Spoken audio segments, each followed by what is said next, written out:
Hello everyone, Hazefest here. Some of the folks have been recommending that I do a tips video for people coming into Wartales that are new to it, might not know some of the things that you can do. Some of the people have been learning a lot from my streams, so I figured I would pass on some basic knowledge to you guys to help out with your user-friendly and interface stuff, some knowledge that might help you guys early on. When you first come into areas like the stables here, whenever you're visiting towns and things and you hold Alt, you get this really faint outline color and it can be hard to see. Like you can't even see that hemp right there really, even with holding Alt. If you're having trouble seeing, what I recommend is go into your options, go to accessibility. There's a thing down here that says highlight elements. You can change this to like a bright red color and confirm. And now when you come in, you can hold Alt and you can see everything much more clearly, including this thing back here that you probably never seen before. So highly recommend. You'll never miss items that are clickable. Another great tip that I recommend to speed up the combat is to go into your options, go to general, down where it says combat, animation speed. Make sure you turn this all the way up. Make sure to check the mercenaries in the ends every once in a while. You do not have to click on them and then click inspect. You can just right click to see their stuff quickly without having to speak to them. And sometimes you can find exceptional warriors which have two really nice stats. This one has +1 movement and solitary, increasing his damage by 10% as long as he's not next to an ally in combat. When leveling up, you'll have these little plus icons. Each plus represents 1 stat point.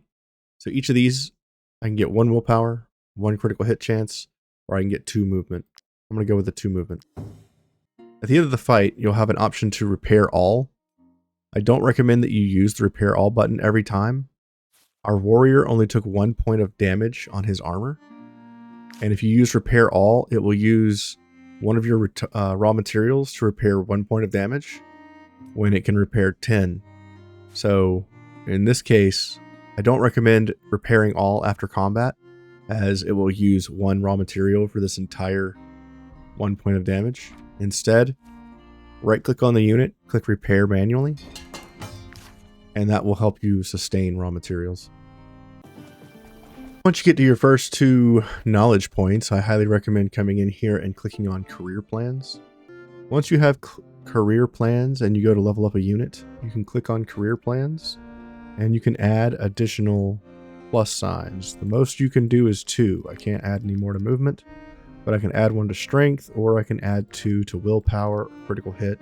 I can customize my unit's growth better if you take career plans early on. It costs influence to do this, which is pretty costly early game, but your influence is not going to matter, especially when it comes to leveling up units after a couple hours of playing. So I recommend taking this early, so that way you can kind of sculpt the growth of your companions a lot better early on.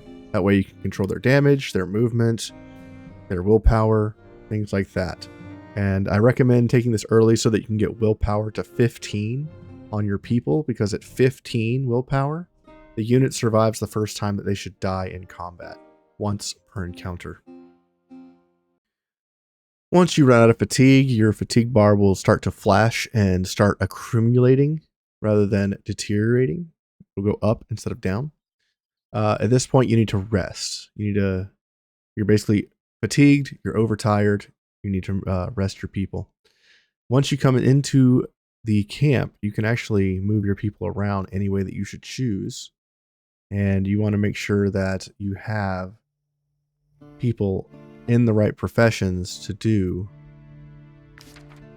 whatever it is that they're supposed to be doing. So for this guy, we'll make him a tinkerer. We'll throw him on the tinkerer table. And it's important to place your people next to one another as best you can. You can even put the tinkerer table next to your guys, and now they will benefit every rest and build relationships as long as they are in close proximity to other allies. You can also do this with animals. You can have them in close proximity like this, and that will build relationships with your people as well. I recommend also, after you've gotten a few resources in the world, you go into your tinker table and just craft a few of the things that you can here to generate knowledge points early on. Same thing with cooking. You want to craft everything at least once. Anytime you see a little star icon next to the pattern, that means discovery. That means it will reward knowledge points. If you see something with a scroll next to it, like this one, that's a reveal pattern. Once you craft this, it will reveal more information in your knowledge compendium. Same thing for things like frugality. If I click on this, it'll create other opportunities in our tree, like for money. So now when I take this, I'll pay my companions less. And then after I click on it, more money will appear. And this will give us more crowns after battles. So you can do things like that with frugality. Smooth talk will also open up more opportunities for you. When you have knowledge points and you want to learn new recipes, if you hover over the learn button, you can tell if you have the materials, because the materials that you have will be in green. Things that you don't have will be white. So we can't make any of these items except for the smoked sardine. So if I wanted to learn one of these food recipes, I could learn this and make it now. Once you have a lieutenant in your group, you can use the lieutenant to staff your strategy table, or you could put your captain on this. The strategy table, once you assign a strategy, you can take that unit off. It does not have to be on the table. The only benefit you get from having a unit on the table is the generates 1 extra valor point per rest. Once you get the lieutenant, you'll get access to the banner. The banner, when you right click on it, allows you to change the way your banner looks. So if you want to customize your little troops icons, you can do that. But also, the more important thing is you get access to these resolutions. You can spend influence points to get a temporary benefit until your next rest. So you can increase the experience gain in combat by 30% until your next rest. So you can stack a lot of fatigue items from your food, and after you stacked a bunch of fatigue items, it'll make sure that your day lasts way longer so that you can travel farther, but also your banners will last longer. So you can choose swift progress if you're going to be fighting a bunch of people and you know that you're going to get into a lot of fights. You can also do expanded profits. You usually want to take these benefits right after a rest when your fatigue bar is full. Alright, so one of the things I recommend is right when you get into your first fight, before you click fight, right click on your units and assign them all as tinkerers to increase their critical hit chance by 2%.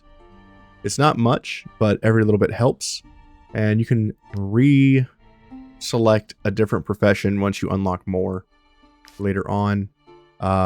If you change professions for any reason, like early on, you're not going to have that many people, you can swap to whatever you need at the time. It's just going to reset their knowledge back to novice 0%. Even if you swap back to a profession you've already leveled up, it'll still be novice 0%. Click on steal to unlock the thief profession. You don't actually have to steal anything. And stealing and doing mischief and doing criminal activities in this game isn't as bad as you think.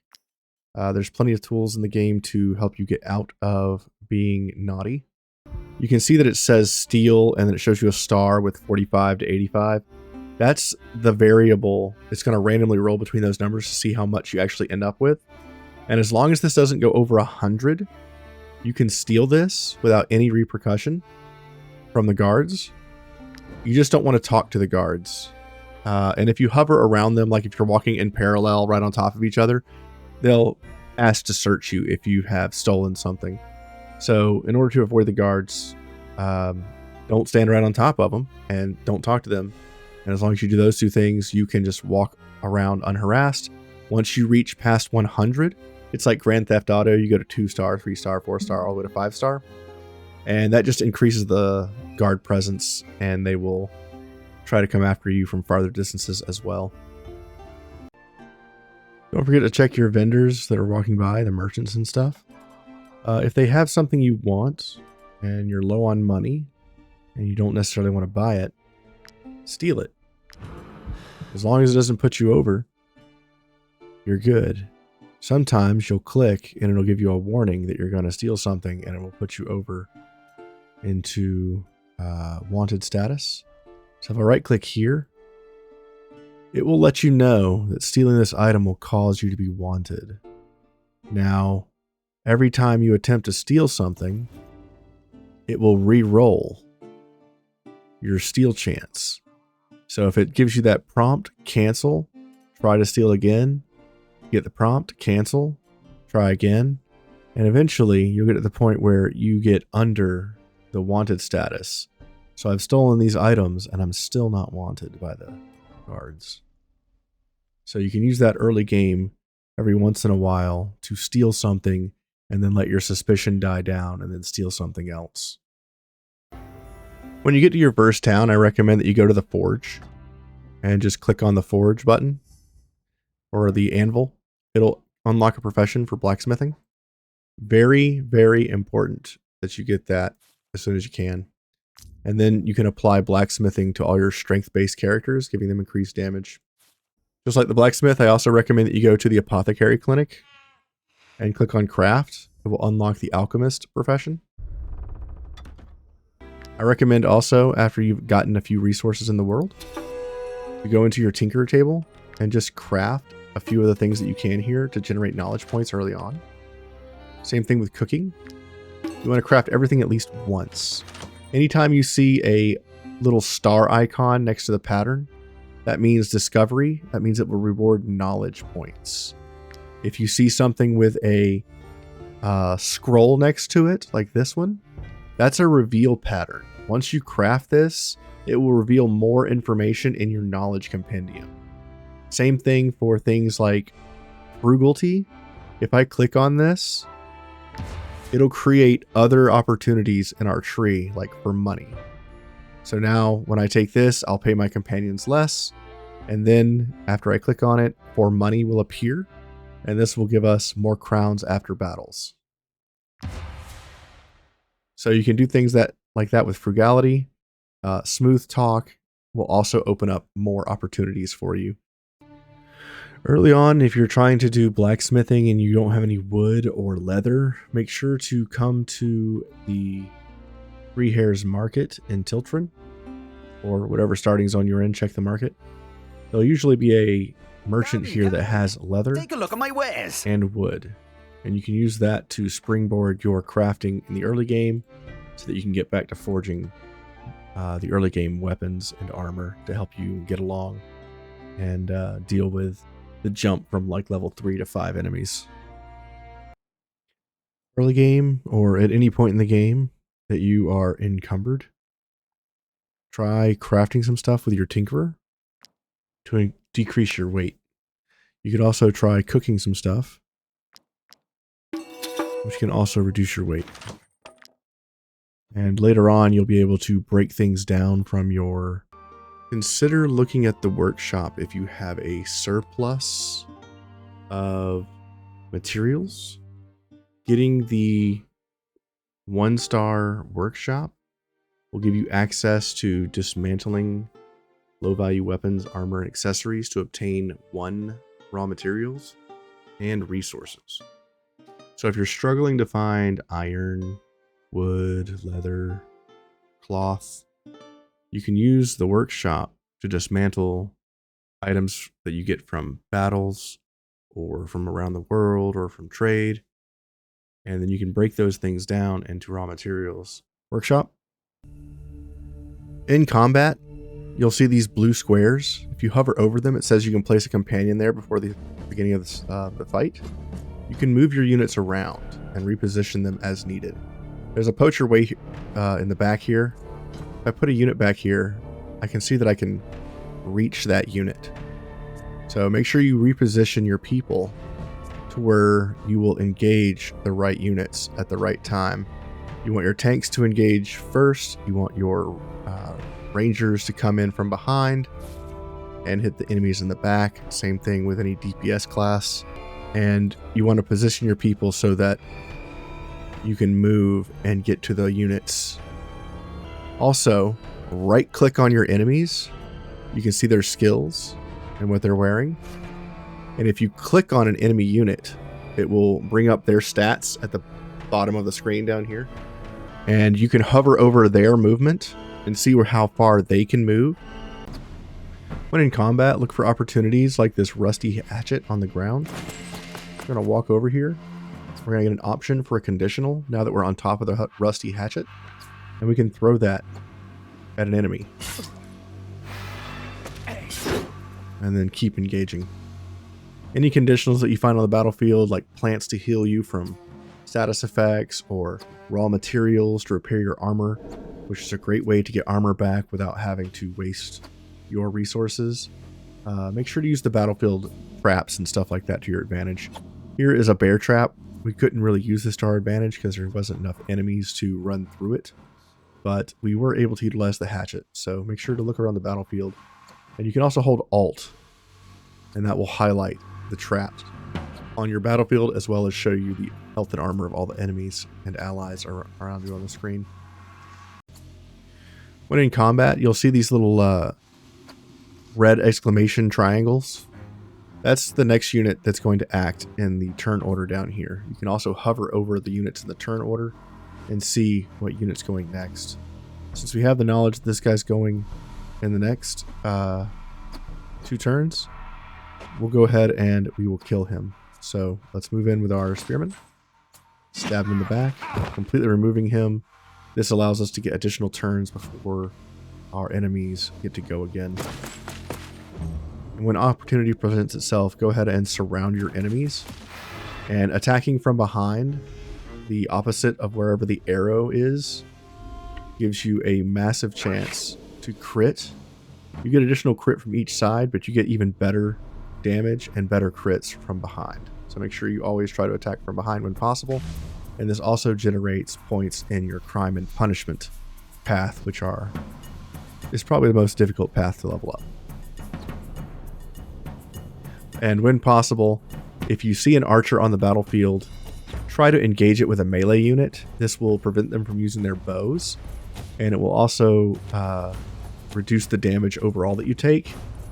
And you can pretty much take a couple hits from this guy without having to repair your armor. When fighting enemies early game and you're looking at archers, try positioning your people on the other side of their archers as best you can. Doing this will use their allies as body shields, and there's a high chance that the enemy will attack their own allies. Just like that. He shot his friend in the back.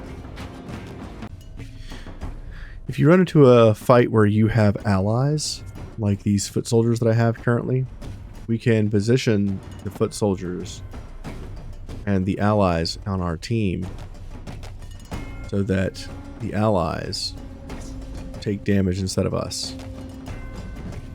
This will help your longevity in combat against some tougher opponents. Click on your allies at the start of the battle. Down here at the bottom, you can change their behavior. You have attack, defend, flee. Since this guy's an archer, we'll just have him defend. Keep an eye out for opportunities like this where the enemy team on the right can't even reach us because we're placed out of their movement range. So now this entire right side can't perform in combat while we take out this other group. In situations like this, where I'm trying to shoot this enemy, I have a chance to hit my ally at 21%. But if I move next to my ally so that our boxes are touching, I can now shoot over that companion's shoulder with 100% accuracy with no chance to hit them. So as long as your character box is touching one of your allies' character boxes, you can shoot past them without hitting them. In combat, if you're not sure a skill is going to hit the enemies that you want, or if you want to check to see if it's going to hit your allies as well, right click on your skill. This will allow you to move and keep the skill activated so that you can see your targets. So it shows that I can hit all 3 of these enemies here, which I can. Not only does this work with melee skills, but it also works with ranged skills. So if you're not sure if you'll be able to shoot somebody, right click on your attack, and as you move around you can see the area that it will affect, and you can see if you are able to hit the enemies. As you can see, the scoundrel on my left on the other side of this wall is within my shooting distance, but because this location, there's a wall in between us, I won't actually be able to physically see him or the shot. So that's a great way to navigate combat early. And don't forget, if you're on an archer, make sure to stand directly next to your allies so that you can shoot through them. Because right now, if I take a shot, I have a chance to hit my ally. But if I move next to my ally, I won't hit him. In some parts of the world, you'll find inaccessible areas. In order to get to these types of places, you need to use a baton. You just right click on it and you can plant it in the ground next to a cliff, and it allows you to scale the cliff. So you can go up and down to find secrets and inaccessible areas like that to continue exploring, and you can even reach other parts of the map past the border gates so that you can bypass the gates without having to pay the toll or have a border pass. Don't forget to travel on the roads as much as possible in the early game. It's less dangerous to travel on the road, but also you can move faster while on the road, allowing you to outrun enemies much easier after you get the run ability.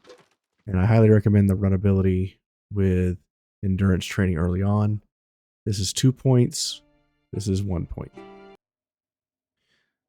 Whenever you visit a jail in a new area, make sure to talk to the people there. Free me. I promise Some of the people in the jail will be special recruits. Make sure you inspect each one of them and see if there's anybody that has a special name. Outlaw captured in the Jails are region. also where you should get give bounty access hunting a to try. recipes that deal specifically with prisoners. So you get things like ether that help you acquire new prisoners by knocking them out in the middle of combat. And then you get things like toothpaste, which will increase your standing with your prisoners. And if you increase your standing enough, you can recruit them into your troop as usable warriors in combat. Fun fact about toothpaste and barber kits: using a toothpaste and a barber kit will get you some trust with your prisoners. Barber kit you can only use once, but toothpaste you can use over and over and over again. I've found that about 18 toothpastes and a haircut from the barber kit, and putting your prisoner on a job like brewing, tanning, or something like that, that is some sort of busy work in the camp, helps them become more trustworthy. And eventually when you rest after a day or two, they will ask to join your troop, at which point you can give them weapons and armor and they will be just another one of the boys. And you can acquire chains and rope. Rope is for wrangling animals. It will require up to 10 rope on some ferocious animals, like ferocious bears will require 10 rope to capture.